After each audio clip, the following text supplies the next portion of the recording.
Você pode, em relação a isso, ter muito conhecimento acerca dessa história que está dentro de você te controlando, ou você pode ter pouco conhecimento, não ter muita consciência, e as coisas vão acontecendo na tua vida, você não entende muito bem por que você agiu dessa forma, aconteceram essas coisas, etc. Mas as verdades, os centros que estão dirigindo você, estão aí na tua vida operando agora.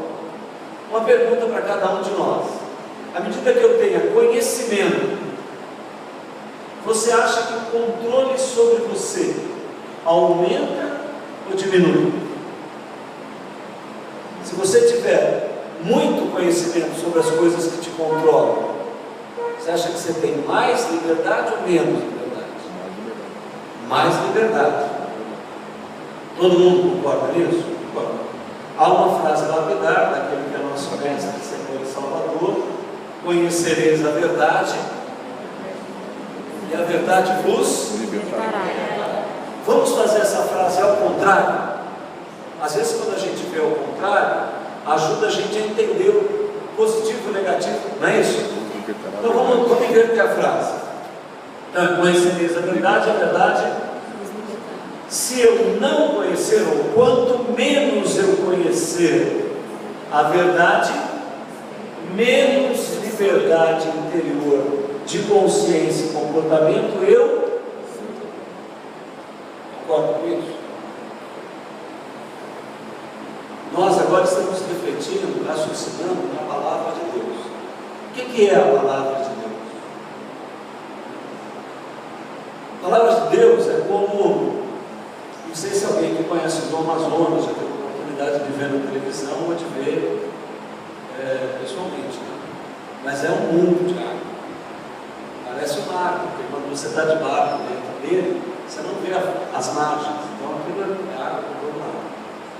E quem teve a oportunidade de ver alguma reportagem, ou foi ali na América Latina, vê a nascente do rio Amazonas, que ela acontece fora do Brasil, e ela é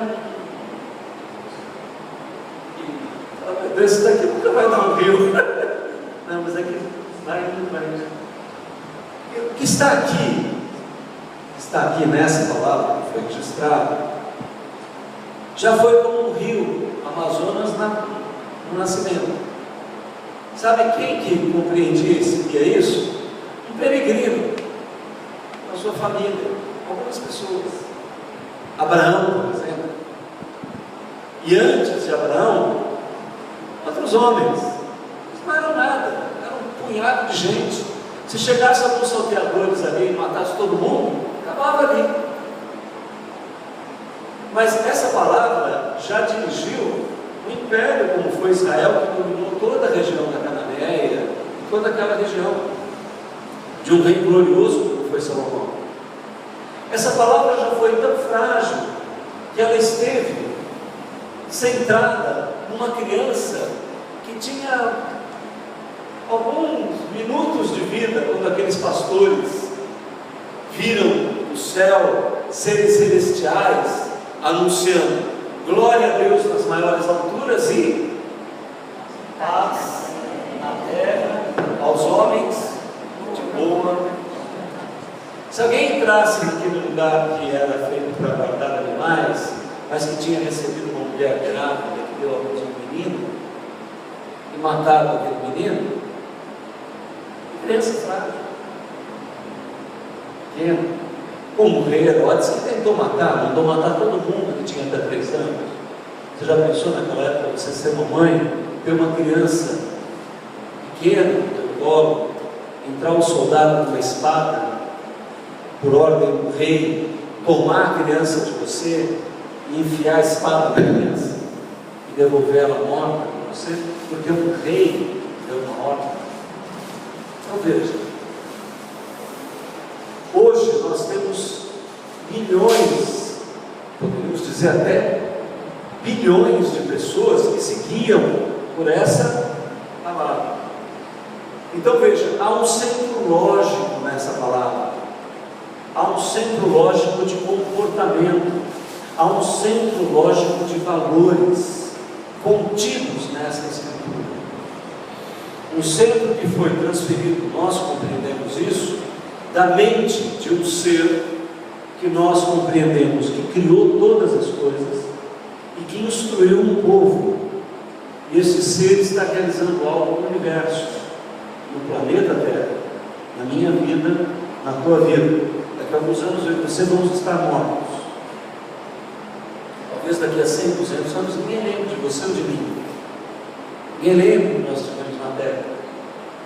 Se a gente olhar para trás, há 200 anos atrás, eu vejo aqueles filmes de São Paulo, às vezes, bem antigos, sabe, preto e branco, todo mundo magrinho, andando na rua de paletó e gravata com chapéu na cabeça. Você já viu esse filme? Já viu o filme de São Paulo antigo? Aí eu olho e falo, poxa, esse filme tem 100 anos. Quem que conhece aquele cara que está passando ali na rua? Quem foi ele? Será que alguém lembra dele que ele existiu? Daqui a 200 anos alguém vai lembrar de mim? Não sei se vai.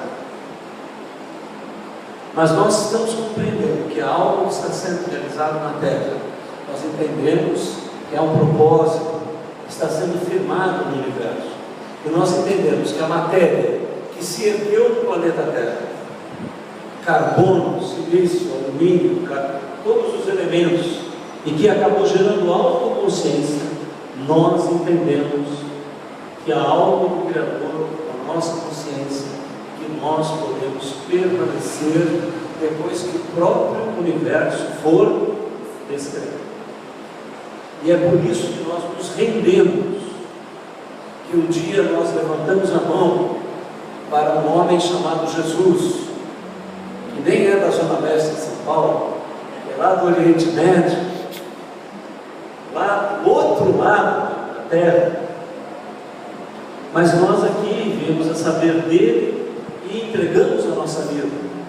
E essa palavra então tem uma lógica. Eu queria dizer algo para você. Não sei o que está controlando a tua vida, que controla a tua vida, a minha vida.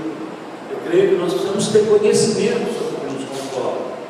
Mas a palavra de Deus, a lógica que esse livro encerra, ela pode ser controladora do teu comportamento. Se você entregar a tua vida aos conhecimentos dessa palavra, se você ler esta palavra todos os dias, se ela fizer parte do teu código de reflexão e de valores para a tua vida, se o teu comportamento for medido por essa palavra. Amém? Você crê nisso? Então vamos abrir a palavra de Deus em Êxodo 12, 5. Vou fazer um lado. O que eu queria te dizer é o seguinte, que à medida que nós fomos lendo essa palavra, Êxodo 12, 5.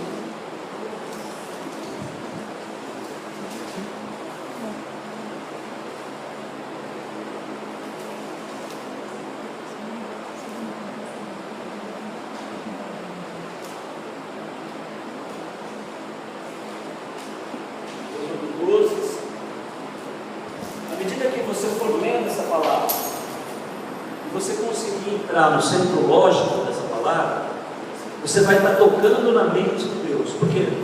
A gente compreende o seguinte: claro, foram homens que escreveram essa palavra, foi nenhum anjo que desceu do céu, tomou uma caneta e escreveu. Mas nós acreditamos o seguinte, que nesta palavra contém a lógica da mente de Deus, que foi expressa através do homem. Se nós tocarmos, envolvermos a nossa consciência com a lógica desta palavra, essa palavra vai transformando a nossa consciência e vida. Então vamos tentar entendê-la segundo aquilo que é a revelação de Deus na palavra. Como é que está em Êxodo 12, 5? O cordeiro ou o cabrito será sem mácula, o macho de um ano, o qual tomareis das ovelhas e das... Era a oferta da Páscoa que estava sendo instruída para o povo de Israel. Veja bem, qual que é o símbolo do cordeiro e da ovelha na Bíblia? Você lembra? O que é a ovelha e o que a ovelhinha representa? na Bíblia? Quem lembra a lógica que Deus colocou nisso? O cordeiro representa o quê? Sacrifício de quem? Dos pecados de Deus. Que eram oferecidos. Quando João Batista olhou para Jesus e disse: eis o cordeiro que tira os pecados. Então a ovelha, o cordeiro, representava o Messias, representava o homem sem pecados, representava o homem que conseguiu harmonizar 100% do seu corpo, da sua mente, das suas emoções e do seu espírito com as leis do Criador, do universo, de Deus. Ok? Perfeito. Agora, o que o bode representa nas Escrituras? Eu acho que é um demônio. É o demônio, irmão? É o Capiroto. É o capiroto? O que o bode representa? O que a cabra? Porque nós estamos falando de duas atividades aí, não é isso?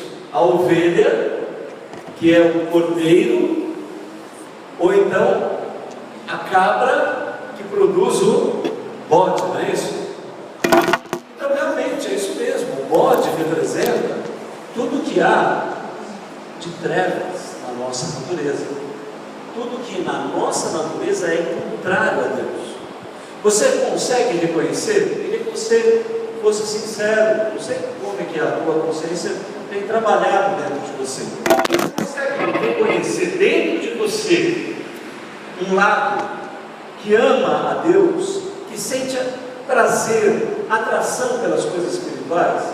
Você olha e consegue ver isso? Quando você ouve a palavra de Deus, quando você pensa em Jesus, quando você vem até a igreja, quando você ligou o louvor, quando você vê um programa, quando você está na rua e olha o pôr do sol, olha a noite, ou levanta de manhã e sente que há um Deus, você vê isso dentro de você? Agora, você já viu dentro de você, ótimo, uma sensualidade barata, que tem objeto de amor nenhum, só quer o prazer? Ou você já viu a raiva, ressentimento? Você já viu uma coisa que na verdade não quer ir na igreja, não quer saber de Deus, olha para Jesus, fala: isso é tudo uma bobagem, isso é tudo uma coisa que não vai tomar minha vida, não vai me levar a lugar nenhum? Você já sentiu isso alguma vez dentro de você? Eu já senti muito todas essas forças dentro de mim, uma e outra. Eu as reconheço dentro de mim diariamente, eu as vejo dentro de mim diariamente. É assim com você? Você reconhece isso? É assim que é. Por que isso é dentro de nós? Porque isso é fora de nós. A criação de Deus, a maneira como Deus construiu o universo, é formado por duas polaridades: o polo luz e o polo trevas, o bem e o mal. Aquilo que converge dentro de você para a realização de Deus, e aquilo que diverge da realização das coisas espirituais. Que nem aquela velha história do índio americano, que um antropólogo lá entrevistando falou: como é que é na cultura de vocês que vocês veem o bem e o mal? E o índio falou: olha, nós vemos como dois cachorros, né? Um cachorro que é amigo e fiel, que está dentro de mim, e um outro cachorro que é cruel, sanguinário, que também está dentro de mim. E aí diz que o antropólogo lá perguntou para o índio: e quem vence? Aí o índio falou: olha, quem eu alimentar mais. Se eu deixar o cachorro perverso ficar forte dentro de mim, ele vai ganhar a guerra. Então vejam, olha, quem é que criou a luz e as trevas? Quem é que criou o bem e o mal? Quem é que criou todas as coisas? Deus. Deus criou todas as coisas. Agora veja, aqui nós estamos lendo a passagem que marca um dos maiores símbolos de Israel e da nossa vida como discípulos de Jesus, que é a Páscoa. Aqui é a Páscoa hebraica. Depois Jesus toma esse símbolo e transforma ele em quê? Na celebração da ceia, não é isso? Semana que vem? A área já está lembrando, semana que vem nós temos ceia. Veja bem, se você fosse Deus e fosse inaugurar o principal símbolo da tua religião, você pediria para aqueles que iam seguir a tua religião trazer para a comemoração desse maior símbolo, sabendo que a cabra representa o capiroto, que nem disse o nosso irmão ali muito bem, o bode, bicho, chifrudo, e que a ovelha representa o Messias. Quem que você ia pedir para ser trazido como símbolo? Eu acho que o cordeiro, né? A ovelhinha. Agora vocês veem que mistério. Deus permite que se traga a ovelha, mas também que se traga a cabra. Ele permite que traga cordeiro, mas ele permite que traga também a bode. Não parece estranho isso para você? Se nós fôssemos um Deus religioso, nós só queríamos o cordeiro, só a ovelha. Então veja, se a religião incutiu em mim e em você apenas um lado da realidade, essa religião não está completa. Porque a verdadeira espiritualidade, ela inclui as duas partes. Nós precisamos lidar e ter consciência da luz e da luz que habita em mim e das trevas que habitam. Jesus, olhando para os discípulos dele, o que ele disse? Vós sois a luz do mundo, vocês são o sal. Mas as cartas de Paulo diz que nós podemos ser entenebrecidos. Paulo diz que nós não sejamos entenebrecidos. O que é entenebrecer uma pessoa?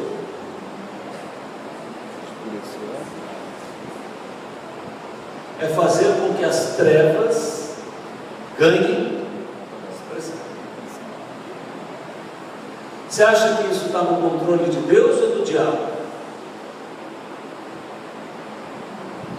Luz em alguém ou trevas em alguém? Está no controle de Deus ou do diabo? Acho que tudo está no controle de Deus.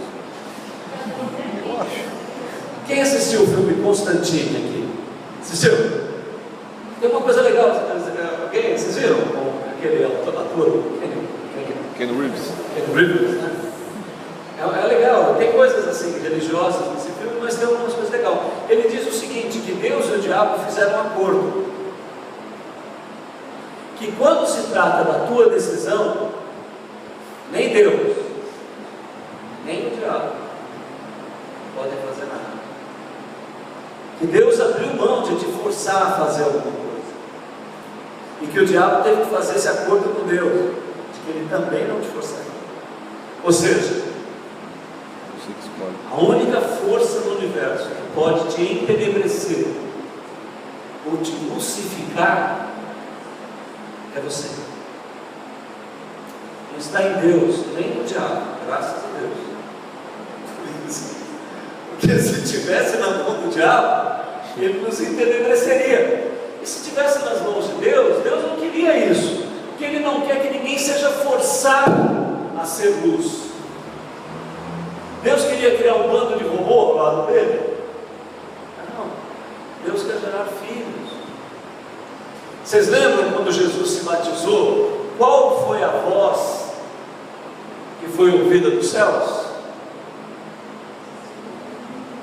A voz foi: esse é meu filho amado, em quem eu tenho. Traduzindo, Deus falou: esse é meu garoto.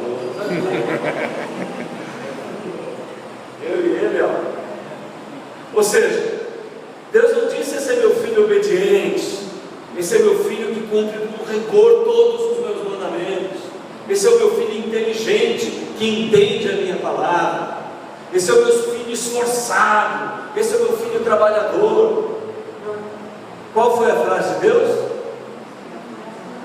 Meu filho amado, Meu menino. Eu acho que é isso que Deus quer. De mim e de você. Olhar para você e falar, essa é a minha garota. Olhar para um de nós e falar, esse é o meu menino.